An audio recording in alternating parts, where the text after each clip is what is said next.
Hello and welcome to Nithrania YouTube channel. You're watching another video tutorial from our Game in a Nutshell series designed for explaining the board game rules. My name is Branislav Berec, and in this video we're going to learn how to play Garden Lake, a game designed by Uwe Rosenberg, co-designed by Jindřich Pavlásek, published by Albi. It's a game for 1 to 4 players, plays in about 45 minutes, and the recommended age is 8 years. So let's get started.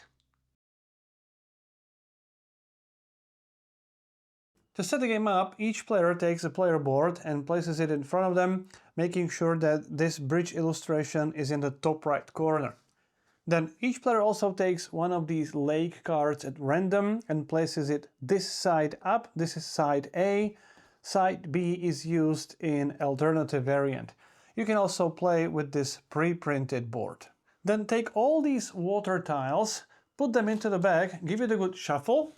And then each player draws 16 tiles and places them in a line, one by one, in some sort of an inverted U shape around the player board. Make sure that both ends of that line are at the corners of the board. Then each player takes a set of bonus tiles. Those are these tiles with the sand frame. Each player takes 3 triple and 3 double bonus tiles and places them in these designated spaces on the game board. And then the number of these L-shaped and these small square tiles depends on the number of these L-shaped and square areas on the player board. Here we have 1, 2, 3, 4 L-shaped areas and 1, 2, 3, 4, 5 square areas. The same applies to the side A of the lake card. 1, 2, 3, 4 L-shaped areas, 1, 2, 3, 4, 5 square areas. The B side is different. For the sake of explanation, let me use the A side of the lake card. And now you can place these bonus tiles in these designated spaces on your player board. Note that you can place these water tiles or the bonus tiles with any side facing up. Randomly determine the starting player who will take this start player token. And finally place these decoration tiles in the center of the play area. When you play your first game or when you play with kids, it's recommended to leave these decoration tiles in the box and to play without them. In Garden Lake, players take on the roles of garden designers, trying to design the most beautiful lake. The goal of the game is to fill your lake with the water tiles and bonus tiles and decorations as efficiently as possible to score the most victory points. In Garden Lake, players take turns, starting with the first player and then continuing in a clockwise direction. On your turn, you must place one water tile on your player board. You may gain some bonus tiles, and then it's the next player's turn. When choosing the water tile, you can only choose a tile which is within your reach. Each player has 4 tiles within their reach, 2 tiles at the end of their own line, so these 2 tiles, and 2 tiles at the nearest ends of their right and left neighbor. So at the moment, this player can choose one of these 4 tiles. The tile must be placed fully within your player board. You can place it anywhere on your player board with either side facing up. It must be fully placed within the square grid. It may not extend over the grid. It may not overlap any of the previously placed tiles, and it doesn't have to be adjacent to the edges, it doesn't have to be adjacent to any previously placed tiles, so you can literally place it anywhere. You can also freely rotate the tile before you place it, but once you place it, it may never be moved again. If you only have one tile remaining in your line, obviously you would have a lot of these tiles already on your player board, but for the sake of explanation, let's say you only have one tile in your line, then you must take another random tile from the bag and then place it in your line either to the left or to the right of your existing tile. In case the bag is empty, which means there are no tiles to choose from, then you must take the tile from your left or right neighbor from your nearest end. You may not take the tile from a neighbor who only has 1 or 2 remaining tiles, and then when you take a tile, add it to your line. After placing the tile on your player board, check if you have gained any bonuses.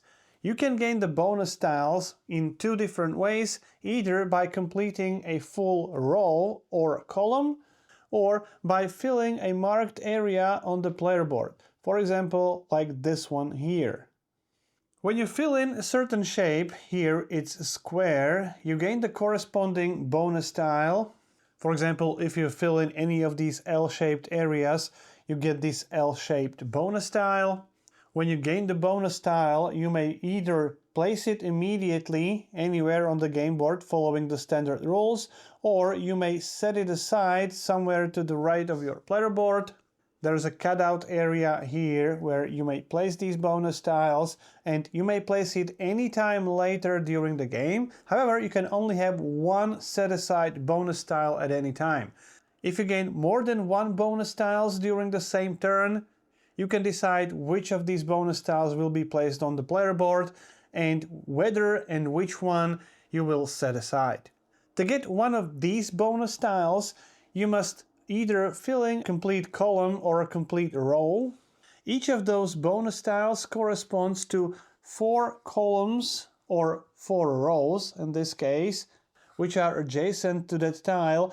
Those 4 rows or columns are separated by these red diamonds. So when you first complete a row or column which is adjacent to one of those bonus tiles, you gain that bonus tile immediately. Again, you can either place it or set it aside. When you fill in another row in this example which is adjacent to this section, you don't get any additional bonus tiles. And there is a third type of bonus tiles. Those are these decorations. You gain the decoration when you completely surround one of these green areas. For example, when you do it like this, note that these corner spaces which are only adjacent to the decoration space by the corner, don't have to be covered. You get the corresponding decoration tile. In this example, it's this shape, and you immediately place it on your player board in the surrounded space. These more complicated, larger shapes also have their corresponding decoration tiles. In this case, it's this one. And if you somehow cover one of these green spaces, one of these green squares, then you can no longer gain that decoration tile. When you are no longer able to place any tile which is within your reach, in this case, those are these 2 tiles and these 2 tiles from your neighbors, you must pass and your game is over. Other players may still play their turns until they have to pass, and when all players have passed, the game is over. Players score victory points for all completed columns and rows.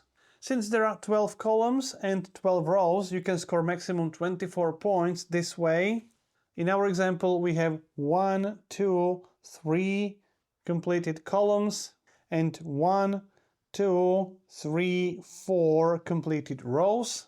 That's 7 victory points. Then each group of water lilies or group of fish symbols, where these symbols are all orthogonally connected and have minimum 7 symbols or more, scores 2 victory points. Here we have 8 water lilies. Here we have 13 fish symbols. Here we have another 2, 4, 6, 8 water lilies. Each of these groups scores 2 victory points. Here we have 7 fishes. However, these 2 symbols are only connected diagonally, and that doesn't count.